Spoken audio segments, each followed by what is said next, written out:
Bienvenue à toutes et merci de nous retrouver pour notre nouvelle édition du magazine Malaika, donc un magazine qui est destiné à la femme et surtout à la femme africaine et chrétienne. Aujourd'hui, nous avons un sujet vraiment intéressant, un sujet tabou dont personne ne parle, donc je vous laisse découvrir dans un petit instant le thème du jour. Donc aujourd'hui, pour parler de sexualité, parce que c'est ça notre thème du jour, j'ai le plaisir d'avoir dans cette conversation entre femmes Mama Audrey. Mama Audrey, bienvenue. Une joie encore d'être avec vous et surtout avec mes sœurs africaines. Et j'ai également le plaisir d'avoir notre sœur France May. C'est un grand plaisir d'être là aujourd'hui. Merci beaucoup en tout cas de nous rejoindre. Et j'ai en duplex, en direct de Kinshasa, Mama Janine. Bonjour Nadège, Mbote, je suis ravie d'être avec vous aussi aujourd'hui. Le plaisir est partagé, Janine. Et j'ai également, bien sûr, celle que vous connaissez toutes, notre chroniqueuse Magali. Magali, bonjour. Bonjour Nadège, je suis contente d'être là, moi aussi, avec vous. Exactement, exactement. Et en fait, le sujet du jour a été choisi tout simplement face à un constat. On constate que beaucoup de nos jeunes sœurs, les jeunes femmes, se retrouvent dans l'impasse, dans beaucoup d'incertitudes face à ce domaine, avec beaucoup de questions, et surtout que dans la relation mère-enfant, il n'y a pas de communication, il n'y a pas d'échange entre les mères et leurs filles dans ce domaine. Donc les jeunes se retrouvent quelque part à trouver l'information par elles-mêmes, et la conséquence, bien sûr, c'est beaucoup de déceptions, beaucoup de blessures, beaucoup des fois même de maladies. On en reparlera sur une autre émission, mais il y a des conséquences à ce manque d'information. Avant de rentrer dans le vif du sujet, passez à la rubrique « La chronique de Magali ». Justement, Magali, nous savons que tu déniches des informations pertinentes sur le net. Dis-nous ce que tu as trouvé aujourd'hui. Alors, tu sais bien, Nadège, que j'adore contextualiser. Tout à fait. Truc. Maman Audrey aussi Tout à fait. le sait. Alors, moi, mes recherches m'ont emmené à contextualiser sur deux aspects, sur le sujet de la sexualité en Afrique. Et bien d'abord, le premier aspect, c'est que c'est tabou. On n'en parle pas, comme tu viens de le dire, le mentionner. C'est vraiment quelque chose qui est tabou. On n'en parle pas dans les maisons. Les gens sont très mal à l'aise ou ça suscite vraiment une gêne. Et parler de sexe à la maison en Afrique, en général, ça a toujours été un défi dans la société africaine et ça continue d'ailleurs malgré que le fait que les mentalités ont évolué, etc. Et j'ai trouvé un livre humoristique que je te recommande, Nadège, qui fait vraiment rire et qui s'intitule « Comment savoir si vous êtes noir ». Il a été écrit par une africaine qui s'appelle Félicité Kindoki et qui aussi dans son livre parle de la sexualité des Africains avec des petites anecdotes très drôles que je suis sûre peut-être que tu as vécu avec ton père, avec tes oncles, raconte. Alors par exemple, quand on parle de sexualité, si je suis une jeune fille africaine, je vais voir mon père, Mama Audrey, je lui dis... Mon père, jamais. Papa, tu sais, entre un homme et une femme, et là, mon père va me répondre... Attention, ne me parle pas là, des trucs comme ça, là, ça, c'est des bêtises, hein. Bon. Ou sinon, vous avez encore un autre stéréotype qu'elle répertorie dans ce livre, c'est lorsqu'on regarde la télévision en compagnie de son papa et de sa maman en Afrique, etc. Vous savez très bien qu'il y a des séries, il y a des films, où des fois... Il se peut qu'une scène puisse être là, et puis on n'a pas le temps de prendre la télécommande, et là, vous n'avez pas change ça, dépêche-toi, change ça. Bon, voilà, ça explique bien, en tout cas de manière humoristique, que quand même le sujet est tabou. Et il y a aussi cette rumeur qui perdure, pardon. On a l'habitude de penser que si les parents n'en parlent pas, c'est qu'ils ont une gêne, tout simplement, et qu'ils ne savent pas aussi comment répondre. C'est une réalité. Ce n'est pas un sujet aussi qui est facile à répondre. Voilà. Eux-mêmes ne sont pas équipés parfois. Eux-mêmes ne sont pas équipés parfois, donc ils préfèrent esquiver en disant écoute, tu sauras ça quand tu seras plus grande. C'est souvent la phrase qui ressort tout le temps. Quand tu seras plus grand, on va t'expliquer. Quand tu vas te marier, là, on va te dire. Voilà. Bon, voilà. Ouais. Et en général, on ne dit même pas. Donc du coup, les jeunes femmes se retrouvent à prendre conseil auprès de n'importe qui. Ça peut être le voisin, ça peut être sur Internet et bien sûr, c'est jamais bien fait. De bons conseils, exactement. Alors le deuxième aspect aussi de ce que j'ai trouvé comme recherche, c'est que la sexualité en Afrique est très souvent perçue comme utile uniquement. Alors, je vais vous expliquer, Mama Audrey particulièrement, puisque c'est elle qui va interagir sur ce sujet. La sexualité dans l'imaginaire des Africains, collectif en tout cas, respecte un certain nombre de règles et d'abord, c'est un but utile. Sa pratique, sa nature, etc., c'est uniquement pour faire des enfants. D'accord. Le plus souvent, d'ailleurs, c'est... Beaucoup d'enfants. Beaucoup d'enfants, si c'est possible, effectivement. Et aussi, c'est la décision de l'homme, à cause du statut social de la femme, qui est toujours inférieur. Donc c'est toujours l'homme, de toute façon, qui va décider s'il a envie d'avoir un rapport ou pas. Ce n'est jamais le contraire. Donc c'est toujours la femme, finalement, qui subit qui subit, entre guillemets, en tout cas qui est contrainte de le faire parce que c'est l'homme qui doit décider ce genre de choses. Et cette sexualité, donc à un but utile, amène donc à la femme au second plan dans une union, et puisque la décision de procréation ne lui revient pas. Dans l'acte sexuel, elle ne choisit même pas ce qu'elle peut faire. Elle ne choisit pas, c'est l'homme qui choisit quand finalement cet acte doit être fait et surtout quand c'est favorable à la procréation, etc. Alors bien sûr, ce genre de choses amène à des dérives, notamment l'excision. Il faut savoir que l'excision résulte de ce genre de pensée que la femme est justement inférieure à l'homme, parce que l'excision, c'est la préservation de la virginité. Donc c'est considéré comme un idéal pour les hommes, qu'une femme soit excisée. Et aussi, c'est l'amélioration du plaisir sexuel pour l'homme. En fait, c'est que pour l'homme, en fait. Voilà, effectivement. Il faut savoir aussi que selon les estimations de l'OMS, l'Organisme mondial de la santé, il y a entre 100 et 140 millions de filles et de jeunes femmes qui subissent des mutilations sexuelles. Donc c'est vraiment alarmant, énorme. Donc elle est relayée en fait à un simple... c'est une dérive. Simple objet, en fait. Tout à fait. Et vous avez bien sûr d'autres dérives qu'on connaît bien, la fornication, la débauche, l'adultère. Quand on n'est pas éduqué, forcément, on s'oriente vers des dérives. Et c'est ce qui se passe en Afrique comme dans le monde d'ailleurs. C'est vraiment alarmant, Magali. Merci pour tous ces détails. Justement, on a le plaisir d'avoir Mama Janine en duplex, en direct de Kinshasa. Mama Janine, dites-nous un peu comment est vécue la sexualité, notamment dans l'Église, parce qu'on reste dans le cadre chrétien. Comment est-ce que les jeunes filles sont accompagnées dans cette étape de la vie? Alors, je confirme un peu ce que disait Magali tout à l'heure. C'est vraiment un sujet qui est tabou. Et il faut savoir que même au niveau des couples, au sein même du couple chrétien, la sexualité est très très codée. Pour avoir assisté à une réunion de couple il y a pas si longtemps que ça, donc on parlait des difficultés, des problèmes de couple. Et donc sur la question de la sexualité, ce que j'ai appris en fait, c'est que lorsque l'homme veut avoir une relation sexuelle avec sa femme, donc le jour où il veut avoir cette relation, il va porter, par exemple, un slip de couleur rouge, on va dire. Wow. Donc là, à ça, la femme va savoir que ce soir, elle aura une relation sexuelle avec son mari. C'est pour vous dire à quel point c'est codé. Waouh. Donc il n'en parle même pas, il n'y a pas d'approche avec son épouse. Non, parce que l'approche, justement, c'est dans ce jeu de couleurs de sous-vêtements. Parce que la sexualité, c'est comme on disait tout à l'heure, en Afrique particulièrement, codé. Et dans l'Église, on trouve ce genre de réalité. Et Magali parlait tout à l'heure du côté du plaisir uniquement masculin, c'est ça, je crois ce qu'elle disait. Oui, tout à fait, c'est ça. Une sœur me témoignait comment, au début de son mariage, elle avait été, donc elle a eu des relations sexuelles, mais ça se passait pas bien, pour la simple et bonne raison qu'elle n'était pas vraiment souple entre guillemets au lit. Et donc parce qu'ici il y a aussi ce qu'on appelle la danse amoureuse. D'accord. Une façon d'avoir des relations sexuelles. Et cette femme, son mari lui reprochait d'être rigide comme un drapeau. C'est vraiment le terme qu'il a employé. Et du coup, il l'a renvoyée chez elle. Wow. Et je vous parle de couple pour qu'elle aille faire un stage, pour qu'on lui apprenne la danse amoureuse, quoi. Et ça, c'est des réalités qu'on trouve même dans l'église, ici à Kinshasa. C'est incroyable. Mais du coup, il n'y a aucune communication avec les jeunes femmes, même dans l'église, un accompagnement ou même les grandes sœurs avec les petites sœurs. Il n'y a pas cette étape-là ? Compte tenu de tous ces travers qu'on a pu constater dans les couples, parce que quand la femme ne sait pas, allons dire, faire l'amour, elle était renvoyée un peu dans sa famille, auprès de sa maman, pour cette éducation.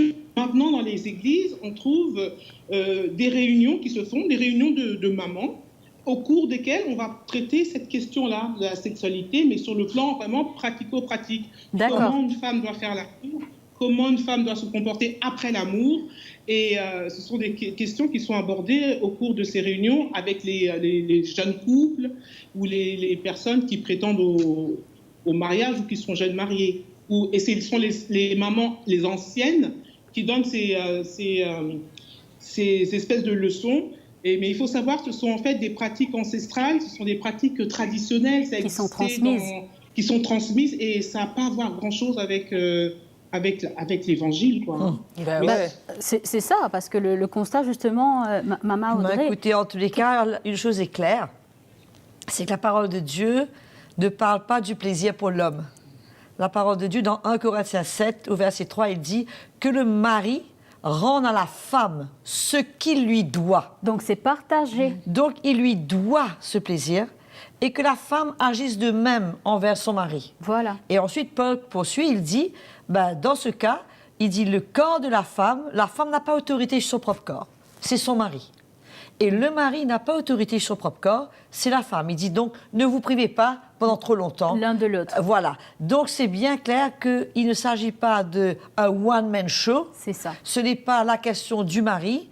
Et il est temps que l'Église enseigne cela et éduque les frères et les sœurs afin qu'ils connaissent comment le Seigneur voit la chose et comment le Seigneur voudrait voir que les choses se passent parmi un couple. Parce que sinon, ce n'est plus l'Évangile.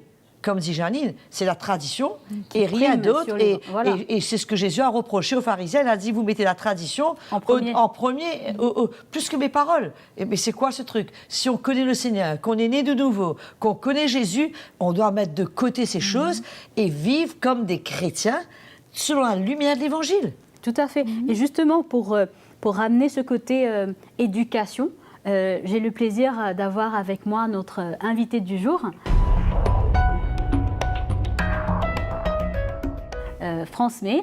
Donc, France May, nous savons que tu es responsable de jeunes, tu as eu l'occasion de parler à des jeunes par rapport au domaine de la puberté, parce que là, c'est vrai qu'on a touché l'aspect de la vie de couple, mais pour revenir quelques on va dire, années en arrière, quels conseils tu donnerais à une jeune fille qui est en phase de puberté avec les changements de son corps? La puberté, c'est quelque chose de naturel et toutes les jeunes filles passent par là. On est obligé d'y passer et c'est s'accepter. C'est sûr que notre corps va changer, c'est sûr qu'il y aura des transformations dans notre corps, mais la chose qu'il ne faut pas faire, c'est se comparer aux autres jeunes filles. On n'est pas tous pareils, le Seigneur nous a fait différentes et on doit nous accepter comme on est. Et voilà, on ne se compare pas et le Seigneur va nous aider, bien sûr. Bien sûr, mais dans cet aspect de puberté, donc en fait, c'est de leur dire, si je comprends bien, que tout cela est normal. C'est exactement. Donc elles n'ont pas à avoir honte normal, de se sentir sales, d'avoir des changements dans leur corps. C'est une phase normale pour toutes les jeunes filles.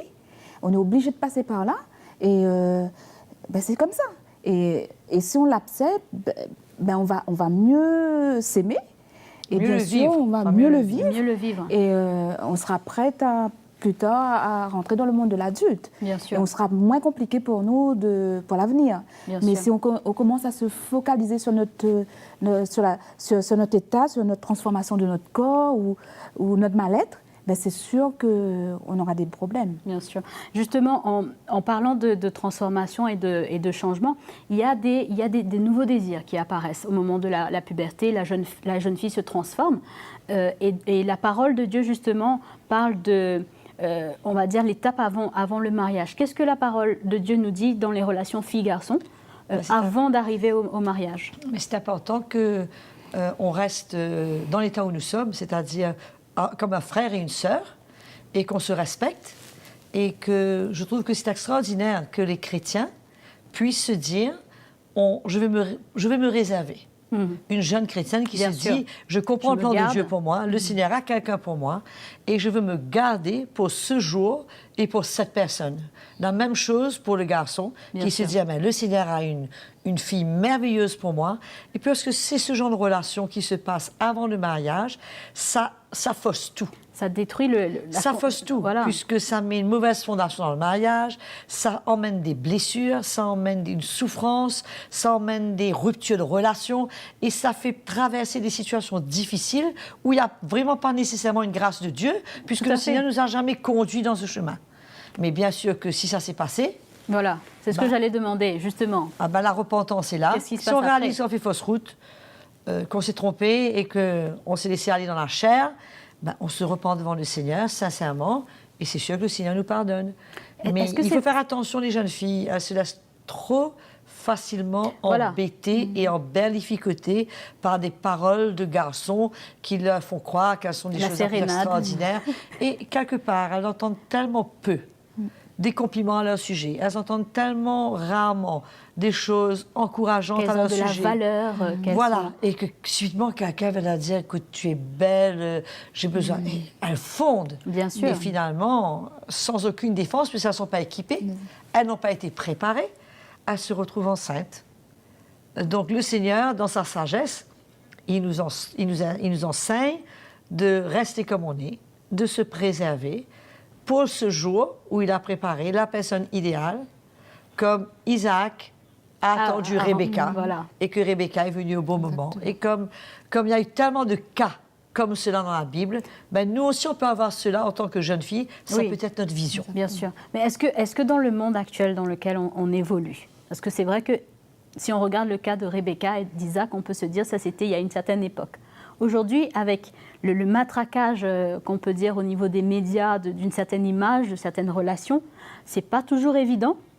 Sans communication, sans aide extérieure de la part même de l'Église, pour que cette jeune fille, elle reste pure, chaste. Malheureusement, Nadège, non seulement ce n'est pas enseigné dans les églises, mais la plupart des églises, étant donné qu'ils n'ont bien souvent pas le message qu'il faut, encouragent ce qu'ils appellent le dating en anglais. Voilà. C'est-à-dire qu'un garçon sorte avec une fille. Si je trouve que ce garçon, c'est le plan de C'est Dieu ça. pour moi, ben, il y a comme un... On ferme les yeux. Voilà. On autorise ce genre de relation qui se développe un petit peu dans le noir et peut-être par peur de perdre des jeunes. Voilà. Et ils maintiennent cet état-là dans l'Église où certains ont eu, disons, des copains avec, bien sûr, la couverture de on va se marier après, mais qui passent à cette étape-là très rapidement, trop rapidement. Après, il y a un autre aspect aussi, c'est aussi de trouver son partenaire sexuel avant, de faire des expériences La compatibilité. pour être voilà, la compatibilité, pour être opérationnel au moment où on se marie. Parce que c'est vrai que la plupart des gens ne savent pas aussi comment ça se passe, elles ne sont pas éduquées. Donc du coup, si on essaye avant, ça nous permet de savoir vraiment Mais je ce que crois c'est. personnellement, je me trompe peut-être, hein, mais je pense que la plupart des cas, c'est les filles, en Afrique, je parle d'Afrique, qui sont prises au piège. Parce que je ne pense pas tellement que les filles en Afrique pensent... cette liberté. C'est surtout l'Europe qui pense C'est ça. compatibilité et tout le reste. Mais en Afrique, c'est, je pense, se que dans leur retrouvent siégées. naïveté et dans leur innocence et dans leur manque de connaissances, qu'elles se laissent prendre au piège par des garçons qui sont un peu plus rusés. Et pour celles qui m'écoutent, je veux vraiment vous encourager à réaliser que c'est une grâce du Seigneur de pouvoir rester vierge. Du reste, c'est une grâce que Marie a pu avoir et qu'elle a pu être choisie pour que le Seigneur puisse utiliser son corps pour venir au monde. Si elle n'était pas vierge, elle aurait été déjà disqualifiée. Si elle n'était pas, elle était disqualifiée. Donc, je pense que c'est possible. Et si vous avez des soucis, écrivez-nous. N'hésitez pas. Je vous répondrai personnellement. Promis, juré, craché. Justement, Maman Audrey, dans le cas des jeunes femmes qui n'ont pas pu se garder avant le mariage, bien sûr, ça, ce serait le cas idéal, mais pour celles qui ont peut-être vécu de mauvaises expériences, qui ont peut-être été abusées, qui ont peut-être été prostituées, qu'est-ce que la Bible dit? Quel est le cœur du Seigneur pour elles? Ben, c'est sûr qu'il y a plusieurs circonstances. Pour celles qui, comme tu viens de dire, n'ont pas pu se garder pour des raisons X ou Y, elles sont tombées, elles ont passé à côté, ben, c'est merveilleux de savoir que le pardon du Seigneur peut remettre une page neuve dans notre vie. Que le fait qu'on ait mal commencé ne signifie pas qu'on va mal terminer. Ce n'est pas une fatalité. Il y a une espérance. Exactement. Et que le pardon du Seigneur, il est total. Il suffit de s'humilier, de reconnaître notre état, notre erreur. Tu sais, le Seigneur, il sait que la chair est faible. Et il n'est pas étonné quand on tombe. D'ailleurs, il marchait auprès des prostituées, des femmes de mauvaise vie, de la femme samaritaine, etc. Puisque c'est sûr qu'après que ces choses se passent, on est condamné. Tout à fait. On se culpabilise. Et c'est là qu'on se sent sale. Voilà, c'est ce que j'allais dire. C'est là qu'on se sent sale. En ce qui concerne les prostituées, on sait qu'il y a plusieurs cas de figure. Il y a des gens qui sont forcés dedans. Tout à fait. Il y a d'autres qui en ont fait un style de vie, mais qui par la suite rencontrent le Seigneur. Tout à fait. Exactement. Encore une fois, ce n'est pas une fin en soi. si ça a été ton style de vie pendant X temps et qu'aujourd'hui tu as rencontré Jésus, sache que le Seigneur, il veut te pardonner comme il a pardonné la femme qui a été prise en délit d'adultère. Le pardon du Seigneur, il t'aime comme tu es, il n'a pas mis une croix sur toi, il te pardonne et il te redonne une nouvelle chance dans ta vie. Et à partir de cela, on peut se sentir de nouveau lavé par le Seigneur et on peut reprendre une route avec une page neuve. Maintenant, il y a encore un autre cas. Oui. Si tu as été abusé, si tu as été violé, si tu as été abusé sexuellement par X, Y ou Z, ben sache que ce n'est pas de ta faute. Exactement. Mais par contre, ce que le Seigneur te demande à toi, c'est de pardonner Amen. la Amen. personne qui difficile. t'a fait cela. Parce que si tu ne pardonnes pas, tu seras lié pour le reste de tes jours. Et là où tu iras, tu emmèneras cette situation avec toi. Et non seulement cela risque de t'affecter, même dans ta relation future un jour avec ton époux. Tout à fait. Et même, je connais des cas où les filles ont par la suite été fermées aux hommes complètement, oui, et elles c'est se ça. sont tournées vers d'autres filles. C'est ça. Qui n'est encore pas la solution. La solution, c'est de vraiment pardonner, de mettre ça dans le Seigneur. Tu as besoin de la grâce de Dieu, je sais. Tu ne peux pas pardonner Parce que de c'est toi-même. C'est pas simple facile. aussi comme- Impossible. C'est pas facile. Tu as besoin que le Seigneur t'aide, que la croix de Jésus t'emmène à renoncer à tes droits, que le Seigneur t'aide à pardonner.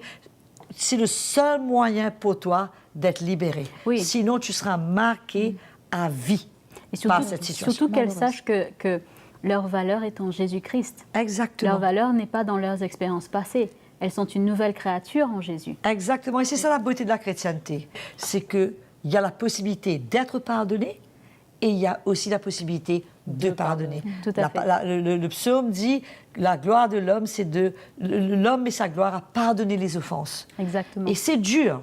C'est sûr que c'est dur. Mais la grâce de Dieu peut nous emmener à pardonner et c'est ça la solution. Exactement. Mais maman Audrey, justement, vous avez utilisé un terme là qui est assez fort où on parle justement de rapport qui est sale. Comment vous percevez ce tabou, cette façon de dire que les rapports entre un homme et une femme, c'est perçu comme sale? C'est pour ça aussi que les gens, les femmes africaines ont du mal à en parler, parce que pour elles, c'est un truc... Est-ce que... Voilà. Non, je parle de cette relation dans un contexte qui n'est pas selon le Seigneur, en C'est dehors ça. du mariage. Ouais. Quand tu as été abusé par un garçon, on t'a donné à boire, tu t'es laissé emporter, Ouais. et finalement tu te réveilles le lendemain matin et tu réalises ce qui s'est passé, et c'est vraiment pas ce que tu voulais, et tu es dégoûté. Ouais. Ça arrive à Dans tellement de c'est- gens. voilà, c'est dans ce cadre-là, en Si fait. tu pouvais faire rewind et reculer, et tu n'aurais probablement pas refait la chose. Mais fait. malheureusement, si tu connais le Seigneur, ben le Saint-Esprit Ouais, c'est sûr. te fait comprendre qu'écoute, ouais, ben non, tu passes à côté. il faut que tu te repentes. Ce que tu as fait là n'est pas bien. Et si on ne se repent pas, on vit avec cette condamnation. Et puis si on ne sait pas que le Seigneur peut nous pardonner et que ce n'est pas le péché mortel et que le Seigneur Voilà. peut nous pardonner, C'est ça. C'est ça. on continue à vivre et bien souvent ça nous entraîne dans une nouvelle situation similaire où finalement ça devient notre style de vie. Voilà, au fait, c'est ça. C'est ça la clé, Maman Audrey, c'est que qu'elles ne se disent pas, ça y est, c'est terminé, ma vie est fichue, c'est gâché. Le Seigneur a toujours une grâce. Justement, quand on regarde même dans la parole de Dieu, dans les évangiles, il a usé de grâce envers la femme adultère, envers les Bien prostituées, sûr. la femme samaritaine qui était au puits. Donc, il y a de la place pour se repentir. Et je voudrais quand même ajouter quelque chose, que si ça s'est passé et que tu es enceinte, je réalise la pression qui peut exister sur toi, Oui, en te par disant, rapport à la société. avec un gosse maintenant, Là, terminé, c'est- personne ne va t'épouser et tu n'auras pas de mari. Ah ben écoute, vaut mieux ça. Grandis ton enfant, Bien fais sûr. confiance au Seigneur, mais surtout, l'avortement n'est pas une solution. S'il faut être persécuté, accepte la persécution. S'il faut être humilié, accepte l'humiliation. Tout à Mais fait. la solution n'est pas l'avortement, non seulement les conséquences sur ton plan physique, mais c'est un péché, c'est un meurtre. Oui, c'est un meurtre, et j'allais aux dire, yeux du ouais. Seigneur, et ça va te marquer pour la vie. Justement, Maman Audrey, et je pense que cet encouragement est primordial et nécessaire, mais pour revenir à l'aspect de l'éducation des jeunes femmes, à qui la responsabilité, si je peux dire ça comme ça? Ben, la maman. Les parents, idéalement. Idéalement, voilà. Mais si le père, lui, se retient de cette responsabilité, ben, la maman, j'encourage les mamans africaines, mes sœurs qui m'entendent, vous êtes peut-être gênées Voilà, je sais c'est ça. moi-même, au Parce que départ, j'étais un c'est- petit peu gênée de pas aller à la maison. C'est pas un sujet qui est Comment on facile va à dire aborder ça aussi. Comment et à quel âge, mais je crois plutôt Ouais. aujourd'hui, le mieux c'est. Voilà. Et c'est tellement une occasion de pouvoir construire une relation avec votre fille. C'est mieux qu'elle entende de vous, qu'elle comprenne de vous. Je ne parle pas du contexte tradition. Tout à fait, c'est à préciser. Non, non, non. Je ne parle pas de la danse du lit, Tout à je ne fait. parle pas du slip, je ne parle pas de tout ça. Je parle de faire comprendre à l'enfant qu'est-ce qu'elle vit, dans la période à travers laquelle elle traverse, et qu'est-ce que le Seigneur a prévu, que c'est normal, Tout à fait. et d'expliquer le déroulement des choses selon l'Évangile et selon les choses normales, Voilà. et que si vous n'arrivez pas à le faire toute seule, on peut vous aider, mais c'est pas aux enfants d'aller chercher cette Par eux-mêmes. information. Bien sûr. C'est à nous à la porter de la bonne manière, et si le père peut être là, surtout quand il s'agit d'éduquer votre fils, Bien sûr. c'est idéal, c'est la meilleure façon que les choses peuvent se passer, à en mettre de côté la tradition, Oui, à en mettre de côté notre gêne, nos préjugés, nos embarras.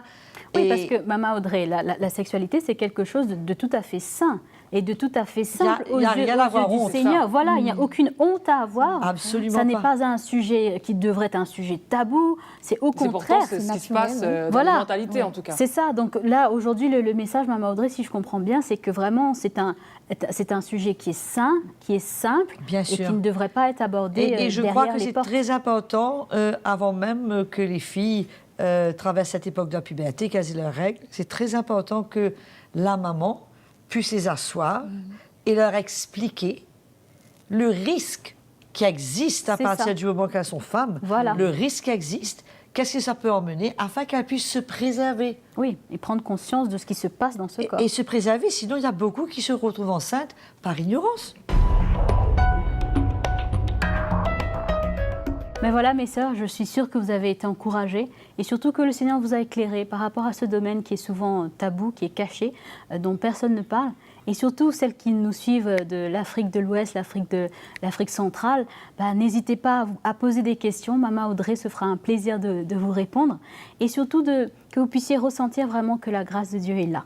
Elle est là, quel que soit ce qu'on a pu vivre jusqu'à aujourd'hui, Dieu vous aime. Et vous avez de la valeur, mes sœurs. Quel que soit votre passé, quelles que soient vos expériences, la grâce de Dieu est toujours là. Et le Seigneur va vous aider à tourner cette page et à vivre quelque chose de nouveau. Alors je vous dis à très très bientôt et à la prochaine. Mon Dieu.